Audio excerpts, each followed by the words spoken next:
Welcome to the ITSP Magazine Podcast Network.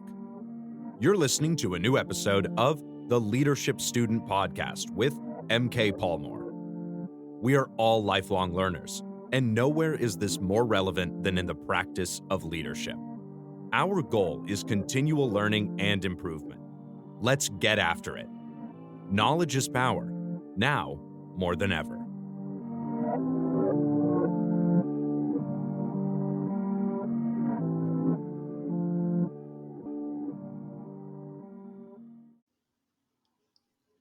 Okay, folks, here we go. This is MK Palmore with another edition of the Leadership Student Podcast. I have in the virtual studio today Corey Thomas, the CEO, chairman of the board of directors for Rapid7, and quite frankly, a luminary figure in the cybersecurity field, especially for folks like myself who look up to Corey as a leader in the industry. I was very interested in getting Corey into the studio and having a conversation about my favorite topic, leadership. And Corey, I appreciate you coming into the studio, joining us on the Leadership Student. Thank you for making the time. Okay, thank you for having me. I really appreciate it. Corey, let's go back a little bit. We'll get to the CEO of Rapid7 here in a couple of minutes, but let's go back maybe to your childhood.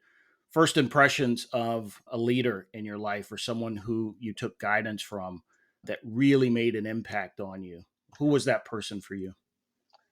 For me, it's hard because you got to go back in time, and as we get older, we forget a whole bunch of stuff. But when you ask, the figure that stands out to me is my grandfather. My grandfather my maternal grandfather was like a classical family patriarch in some ways. And so he was an entrepreneur. He was a minister. He built his own church from scratch. He was always dispensing what we should and should not do. Or my grandmother was telling us. So my grandfather stands out to me as like a leadership model and ideal. Not one that I kept, oddly enough, over the years, but it's the first memory of it. Interesting. You noted that you didn't keep the lessons necessarily. Why is that? And what was it about your grandfather's leadership style that maybe didn't coincide with what developed to be your own? So I think a couple different things. One is, just to be clear, and my own kids will probably hear this at some point in time, is just that we all learn that our parents and grandparents are human. I keep trying to remind my 21-year-old daughter that I am like human, and she's just, I can't believe you were wrong about that. I'm like, of course I was wrong. But so I would say I kept lots of stuff from my grandfather and my father and my mother and my parents. They had some wonderful things. And then they had some things that just didn't actually age well. Like my grandfather was a black man who grew up in the South. The thing that I kept with me was his sense of how to actually have your own agency in life. And when things aren't going well, not to be brought down by the things you don't control, but to actually really focus on the things you can, which I would just say has been like critical in my life, about focus on the things you can actually do to make progress and not be dragged down by the things you actually can't control, or injustice or unfairness. So I would say I kept that as like a key thing. What I did not keep so much, and my grandfather was an incredibly charismatic man, as you can imagine, as a minister who built his own church in the South. What I didn't keep is necessarily his view of leadership, which was much more patriarchal. And there is a voice that has the answers and that knows what to do. And the fact that if I'm in a leadership position, I know all the answers and therefore I have it. And maybe he didn't actually really believe that, because I knew him as a child, not as an adult. But that was definitely the lesson that was actually taught, even if that's not the way he actually believed. Early impressions, certainly from the family. What about outside of the family? Did you play sports or anything in high school, Oh, yeah. college? Yeah. I played football and basketball, and I was a mediocre athlete at both of them. And I learned a couple things. One, I still remember Coach Tyler, my high school, my middle school football coach, and What position?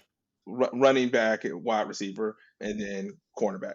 But I remember him telling me something that I think he meant as both a bit of inspiration, but also trying to make sure that I kept my expectations like in check. And what he said to me is, you work hard and you have okay talent, but you just don't have the raw speed. You just don't have that raw thing to be exceptional. but you could be solid. But what he said was just like, hey, you have the work ethic and the tenacity. And like she's like, that can take you a lot further than you actually think. And for me, that actually stuck with me because the thing that he was actually pushing was we all have natural things that we're actually good at or not good at. We all have natural like barriers, but we can actually go a lot further with like focused like work ethic, learning, tenacity.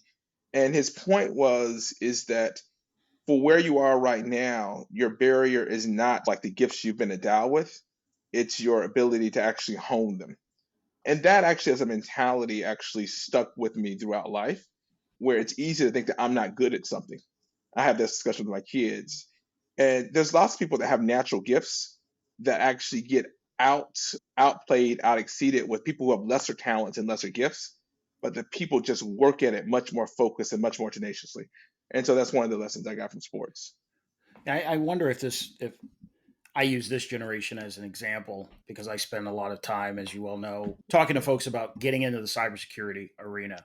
And what you're talking about there, the work ethic portion, the actual work that's required to transcend maybe the skills that others have and then ultimately be able to distinguish yourself, I think is something that gets lost often. So I appreciate you mentioning that. I've been talking to my own middle son about the idea of needing to distinguish yourself among your peers. Do you remember the first time that you recognized that you could, through your actions, distinguish yourself and separate yourself from the pack? Because I found that folks like yourself that end up in leadership positions like chief executive officer of companies, it probably has been a thread through your life that at some point someone identified in you that this person could lead or could be a voice or could stand out in a crowd. Do you remember the first time that happened for you and maybe at what level that was at? I don't remember the first time. There's several different things that actually come to mind. Is one was that at our church we were all expected to do different leadership like roles. I don't remember being separated out. In fact, much of my childhood I was like striving hard to actually be like in the top like 20%, but I was never actually the best at Okay. anything. So I would put in a lot of effort, but I was never actually the best. Like I was a good student, but not like an extraordinary student. I was a good athlete, but not an extraordinary athlete. And so it was always like never quite there. And I would have to work hard for everything. But what I do remember though was being given lots of responsibility, and my dad really have and both of my parents had this mentality is that you can actually figure it out. And so my dad used to be a janitor for a bunch of churches in the area, and he was just like, hey, you own cleaning up this floor and manage it, and I would manage my friends to actually do it, but you own like this, and quality is your responsibility. And he would pay me, and then I would pay my friends, and it was like a trust about the responsibility and the pride of doing things. So I remember that. I also remember the bitterness of having to wake up at 5 a.m. on a Saturday morning to go clean up. But I remember the responsibility around that. I would say the first time that I can at least remember back, and again I'm older, is that I actually won something was my in high school. I got long story. I got moved to this magnet school, but we won this Mhm. science competition for the state, and we actually got to go to DC for the state finals. It was my first time I had ever gone on an airplane in my life. We didn't have lots of money, and that stood out to me as I remembered that because that was a big deal that we got to travel to a state competition. Okay, outstanding. Vanderbilt undergrad, MBA at Harvard Business School. Talk to us a little bit about your first opportunity to work in corporate America and what that was like for you. I got really lucky. So I had two opportunities. One, my in high school, my mother got me a job in the mailroom of her job in her office in the school district, which was actually a great opportunity. My first real big corporate job, though, I had the benefit of doing this program that's I think it's still here today called Inroads, which helped people of color find jobs in corporate America. And in Inroads, you went on the Saturdays to actually get like corporate America skills and business skills. And my first job was interning at T, which was just a fantastic sort of like introduction. I grow up dreaming of working at Bell Labs and working around that. And so I thought all my dreams had actually come true when I got that experience. And it was a rude awakening in lots of ways because I had to learn how to navigate. I got lots of coaching about like how to be in the workforce, and that's sort of Right. when we had to really. There was lots of pressure on like how you assimilated, how you act, and how you actually did certain things.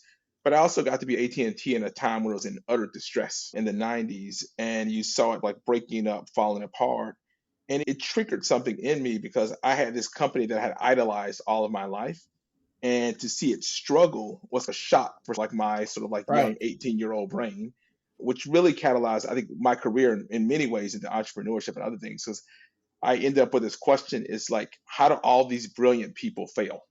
And it's one of the things that's always catalyzed me about, well, if it's not the smartest people that makes an organization successful, and it's not the best technology, what the heck makes something work and works makes something successful? But that was the first experience that I actually had in corporate America, and it was a big learning experience. Have you taken that thread that you just described throughout your experience in All business? throughout my life, it's look, it's the reason that after AT&T I went to Deloitte Consulting, because one of the things was is consultants must know how like why businesses are successful or not, which I found out wasn't true. Then I went to business school and be like, all right, this sort of must be what it is, This because is I where I'm going start, to get all the that's answers. where I'm going to get the answers, and you don't get the answers. And then from, because I originally thought that, listen, the best technology, the best people, the best talent win. And so seeing a lot of places where that wasn't always the case. So after business school, and again, I grew up in a world that was different. And so like we were a little bit, and I love Microsoft to this day. But if you grew up in a Unix world, you were condescending to Microsoft technologies. Right. And after business school, I went to go work at Microsoft. I'm like, it must be marketing that actually sort of like makes things great. And along the way, and then in Microsoft ups and downs, then I went to startups. But along the way, this question about what makes organizations thrive is always it's an evergreen question that doesn't have an answer, but it has lots of learnings too that I've actually learned along the way that really involves both the science, but also the art of actually being in groups and being in communities and being in organizations together. But that's one of my things that's always interested me. So what do you draw away from those experiences as learning lessons? What's the most important thing? Is it the people on the bus? Is it the culture? Is it the technology? Like as you begin to rank stack the importance of these things, Yeah. what you're learning from? Yeah, my learning is that it's an interplay of a lot of different things. One, like relevance matters. You can have the best people in the world, but if they're in something that's actually dying, the team at Kodak was geniuses, but there's no, you could double the capacity and the intelligence of the team. And that's just a hard problem to solve, is like, how do you actually transform an industry that's actually dying? So what you're doing matters. And so that's the first thing, like the space you actually live in, play in really matters. That's part of why I love cybersecurity. It's relevant and it's Right. going to be relevant. It's there. The Some other time. Yeah. one is that I put a lot of stock into the attitude, aptitude, and culture of an organization and a team. Having a group of people that want to build excellence together, as long as they have enough aptitude, they don't even have to be the smartest, but like this desire to actually build excellence together, it's so hard to actually keep a set of people, especially as the organization grows, that actually are concerned about doing excellent work and doing it together. That as long as as much as you can actually keep the mentality of excellence and the mentality of creating something like great together, that ends up mattering a lot. And then I do think you actually need like the right skill sets for the dynamic. That's what I would just say is one personal learning, is that leadership is situational. Is the leader that you actually need and the leadership skills you need is has a lot to do with what challenges or opportunities you actually have in front of you. And not all leaders are good for certain opportunities. So I could be great in one space, but I could be the same exact person and I could be an utter failure in another place. So you have to make sure that you actually have the right fit. How hard is it to pull together the team of the right people with the right skill sets that you need for a particular? That's what's hard. Yeah. We're hard because we're human. Look, there's been times in my life when I'm like, I would say 80% of my life, I'm focused on excellence and the intensity of actually doing great work.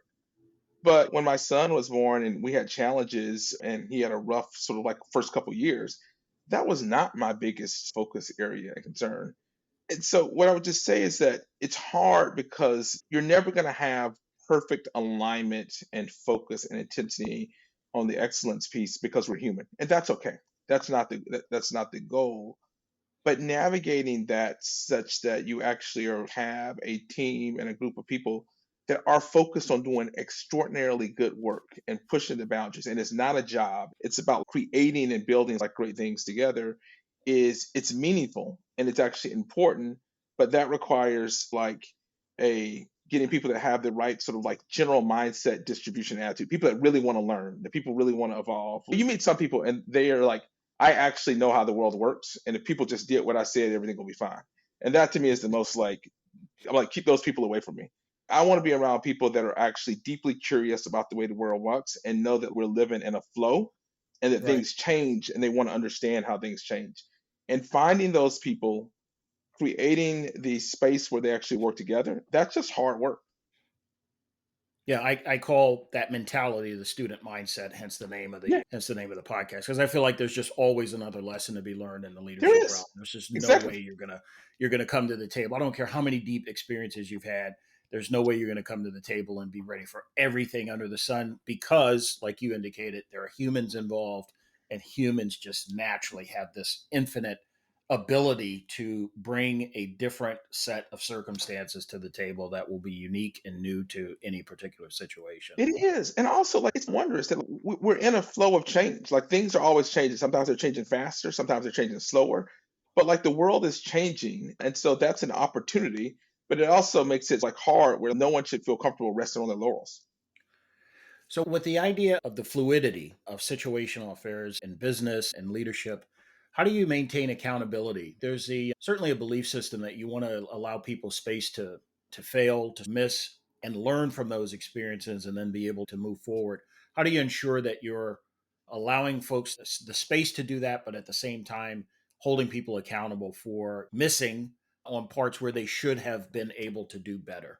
So I think that, so you hit on an excellent question. So, one, I just say we have to separate two things.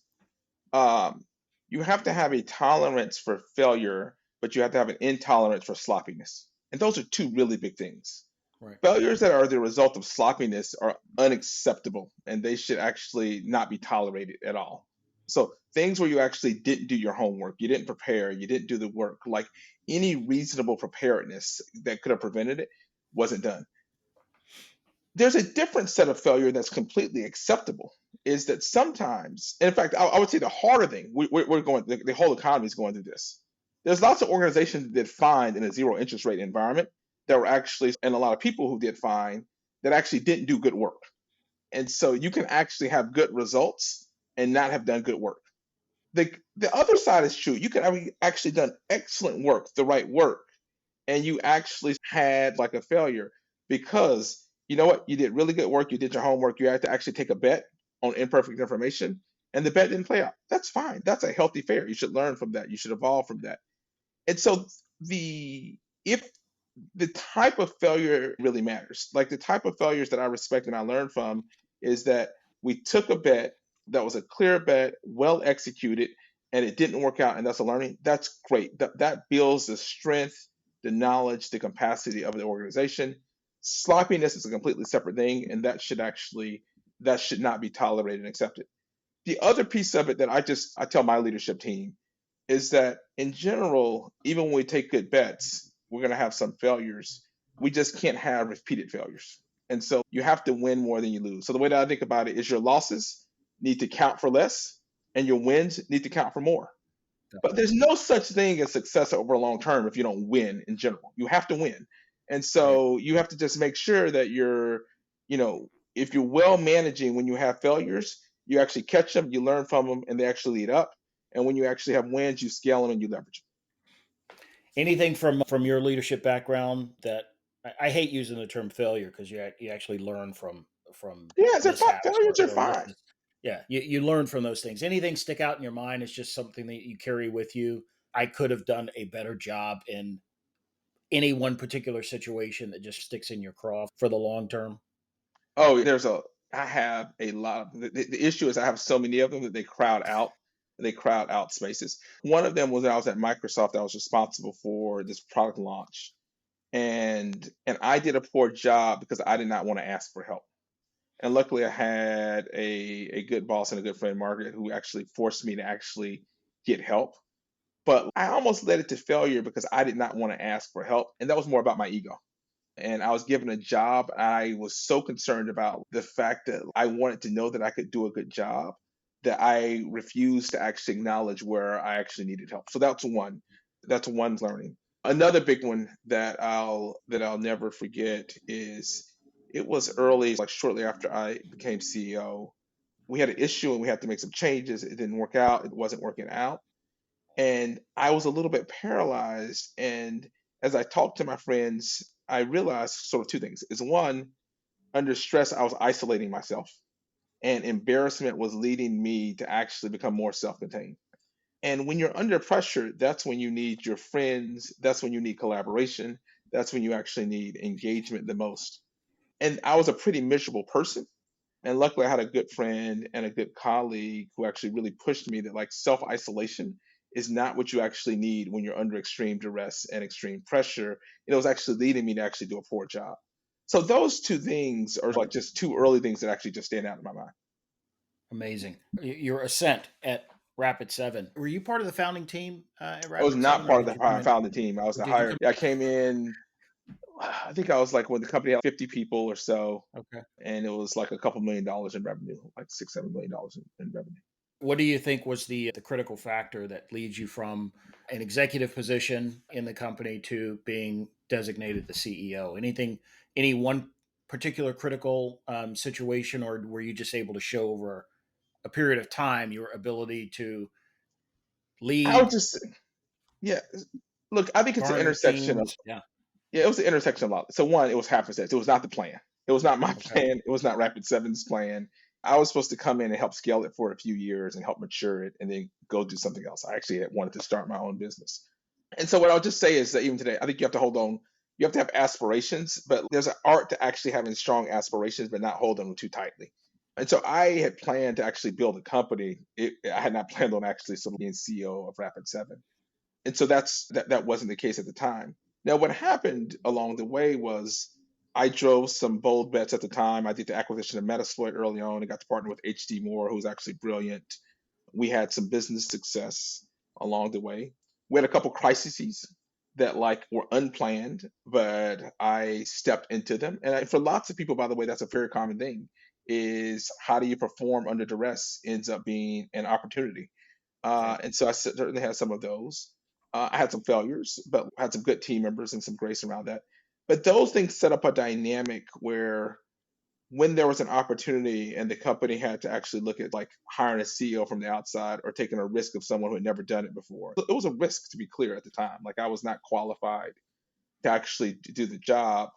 I built enough credibility where I remember the board conversation was like, "Hey, let's give it a year and see how it goes." Like that's it was not like it was a confidence. We believe you can do it, but let's just see how it actually goes. And so there was credibility, but it's something that I had to prove out that it was actually like going to work out. And I wasn't sure at the time really either. Right. How have you grown both as a leader and a person just from the time that you step into the shoes as a CEO, right? You've now been the CEO for how many years? Oh, good Lord. It is now going on, I would just say 11 years now. Yeah, it's 11 11 years. years as a C corporation in an industry that has been one of the most dynamic industries I think that we can account for in the past decade. Surely there's been just an immense amount of growth, expectation, experiences. When you look back at the young Corey Thomas who agrees to take on the reins of this responsibility to the successful CEO that you are now, what do you think about the growth that you've experienced during the course of that decade plus time? Oh, it's a lot. The thing with cybersecurity companies is you have to be a different company every 3 to 5 years if you're going to be relevant and you're going to stay relevant. So I've gone through that twice. We're going through another sort of like version of that right now. And and I would love to actually, my hope was I could be the same person in some ways I was and bring it to the table. But it's a different organization, different world, different circumstance. And the thing I always tell young entrepreneurs is the same thing out the face is the job you want to do doesn't matter. Your desires don't matter. You always have to look and say, what's the job that needs to be done? And at different phases of the company, the job as CEO that I needed to do has actually been different. And sometimes it's been harder, sometimes it's been natural. And so if you look at a couple different things when you think about what's the job that needs to be done, not the job that you actually want to do, I am a very good product manager. I love like products. I love building them. I love time. Like I love to actually go. I love engaging with customers. I love technology and I love building technology. It's the passion. I'm good at it. When I spend time on it, like it's fun. I love teaching like the discipline of product management and some of the other stuff to teams. Uh, but what I found out over time is the thing that I'm actually good of is not the most important thing for the company to have. I love it when those moments come up. The most important thing for me to actually do today is to actually build great teams. The most important thing that when we went through the pandemic, one of my big lessons learned that got neglected is that when you send everyone home and you're doing everything remote, social cohesion, just like growth, can cover up for a lot. I had to actually be really good at saying like, how do we actually scale and how do we have documented processes and how do we actually make sure that we actually have a consistent experience? Hey, like that is not something I wake up every morning and say, I have to make sure that my customers get a consistent, high quality experience and how do we have the right processes? Like that was not like my idea of fun, Not but on your that's the bingo job. card. But Right. that's the job. That's the job that needed to actually be done. So I had to immerse myself and talk to people and learn and say, okay, is if you don't have this sort of like social cohesion where like your support team and your engineers are sitting next to each other and they're talking, you have all that dynamicism, is how do we actually create a high quality, consistent experience? I had to become like a process like designer and engineer and build around that. And to answer your question is I've had to change lots. There's been some things that I've changed as a person about like my outlook and how do I think about life. That probably has more to do with my kids and being a husband and a father than anything else. But in work, I've also had to actually change just because the job required different things. And I've had to step up to do the job that needed to be done versus the job that was easy for me. You've probably experienced being what I like to describe as one of one in many rooms. You are a CEO of a major cybersecurity company. There are not many people of color in leadership positions in the cybersecurity industry, nor operate as the CEO, chairman of the board of directors for a large scale cybersecurity company in the industry. Has that experience of being an executive leader, African American in today's society, has that experience been unique? What have you noticed in terms of how you navigate the space and navigate rooms as a leader in the industry? What's that experience been like for you?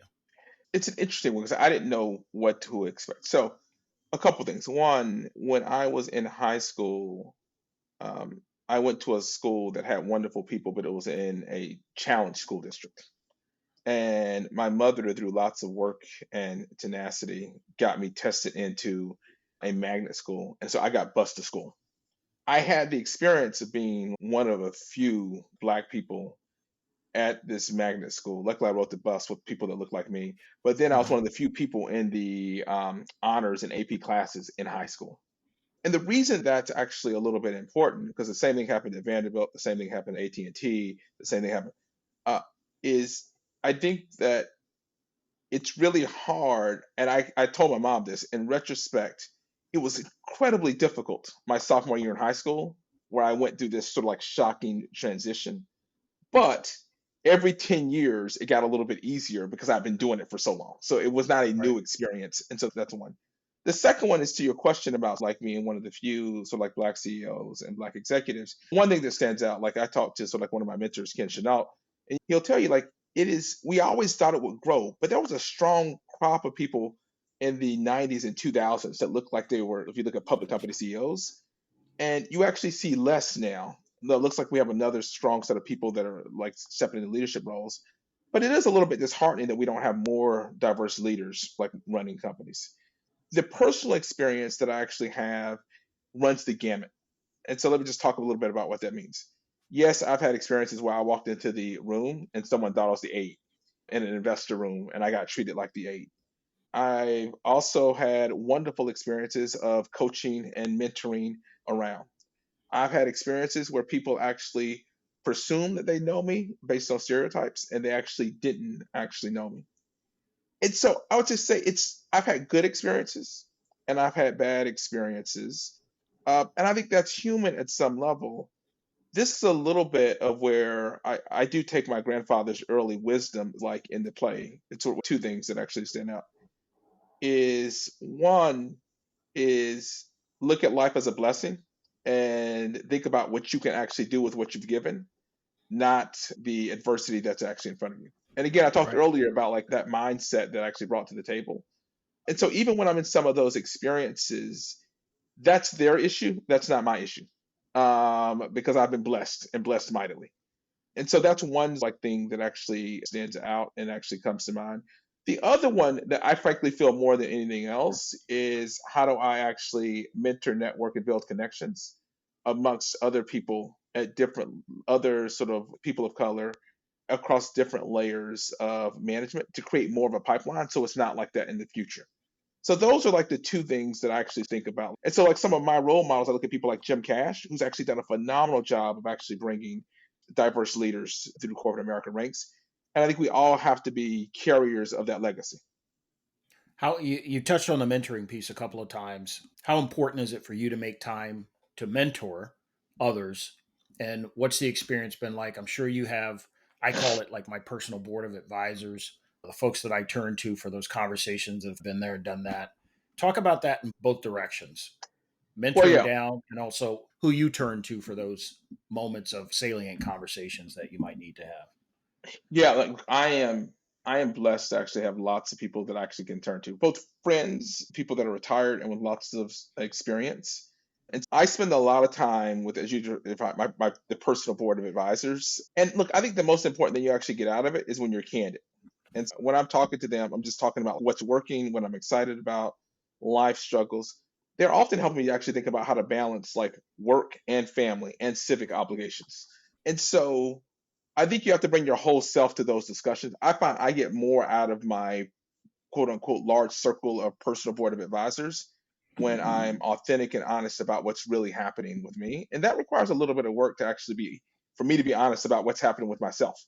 But when I am, I get really good counsel. When I'm not, and it's easy to fall into everything's fine. Like that's one of my issues. My son says it. That's how I know I'm bad at it. It's so hey, everything's fine. When I'm in everything's fine mode, one, I get the worst out of it because that's not sort of like authentic and everything's not fine. And so that's one thing. When I mentor, the one thing I actually tell people when I mentor, because you nailed it with the personal board of advisors, um, I've had to pull people out of this Yoda mindset, and this is more of a geek Star Wars thing. But sometimes people are looking for one mentor to actually guide them. I'm like, that doesn't really work and effectively. And you also don't want that. It's not a healthy thing. I think you want to be part of a community and a network where people are giving you advice and perspective, and you're giving other people advice and perspective. And so when I mentor people, what I tell them is that we're part of a community together, but it's not my job to actually teach them how to live life. It's my job to actually be in community with them and to actually share my experiences and for them to process that and process other people's experiences and for them to share their experiences with me. And so those are the two things that I think about, sort of like mentorship. And I do think access is a powerful thing. And so as much as I can, I try to like when it's the right situation, provide introductions and connections so other people are mutually enhanced.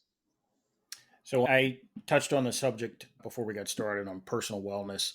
I have to imagine that you are, I like to call folks like yourself, busiest people on the planet. Like you have a lot of things pulling at you from the corporate side of the house, your family life, your mentorship, your entrepreneurial spirit. I know you serve on several boards, you lead a company. What do you do for personal wellness? How do you detach? How do you make sure that you are functioning at the highest optimal level that you can as an individual? Yeah, so it's a great question. And I think it's one that always demands attention. So to me, there's three things and it's probably more, but like three stand out and come to mind. One of them, the first one is that my energy has to be expended. So I have to work out every day and I walk as much as I can, but like the physical expense of energy is important for me to actually feel good. And I'm a CEO of a technology company. So like the power of the chair to be sedentary is strong. And people know I like to do walk-in meetings like when I can. I think I drive my assistant crazy with you gotta give me 5 minutes just to take a walk in between things. But I work out every day and I move around as much as I can. Any meeting I can walk to, I walk to. But like mobility and the ability to actually like move and express energy that way is a big one. The second one is it's my wife has actually been very good at this and pushing me for this because I am very like that sense of intense focus on excellence and want to be like good and want to be able to do it and the sense of duty is I am naturally strong. And my wife's view is just like, hey, that's good, but you actually have to play some too. You got to have a little bit of like play and you got to have a little, and that is important for the creative cycle and the creative energy. And I spend time like both with the family and my wife and the kids looking at how we actually build that sense of play and that sense of engagement around whether it's my son who's learning how to play golf, us learning how to play golf together as a family, whether it's like having dinner or drinks with a friend and catching up. I will try. I told you I'm like a good general mediocre athlete. I do a bunch of stuff. I go skiing with friends. I'll play tennis. I do everything okay. If it's with my family members, we'll play spades together. But finding time to actually have that sense of time with family and friends is important. I'm in New York today. I'm having dinner with a friend this evening. So I think that's the second one that I need to do. And the third one is I am an introvert. I'm a borderline introvert. And that just means I have a very long fuse, but I have to have some time for myself. This is partially why I take walks sometimes. But I've learned that I need time for myself that does not have people around to sit, read, think, and ponder. And I'm a better person. I'm a better husband. I'm a better colleague. I'm a better friend when I actually have that.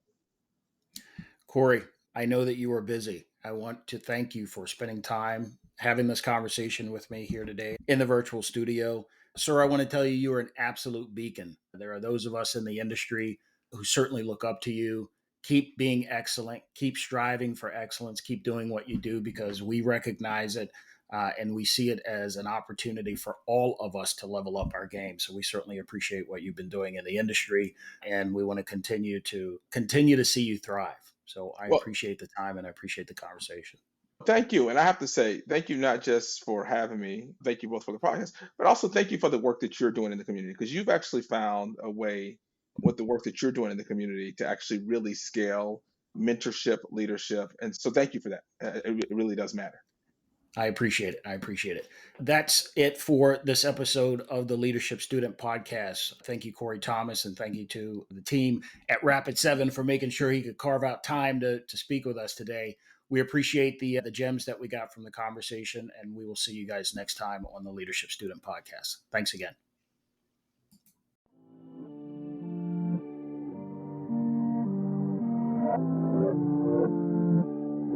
We hope you enjoyed this episode of the Leadership Student Podcast with MK Palmore, part of the ITSP Magazine Podcast Network. If you learned something new and this conversation made you think, then add this show to your favorite podcast player, subscribe to the ITSP Magazine YouTube channel, and share the ITSP Magazine Podcast Network with your friends, family, and colleagues. If you represent a company and wish to connect your brand to our conversations and our audience, visit itspmagazine.com to learn how to sponsor one or more of our podcast channels. We hope you will come back for more stories and follow us on our journey.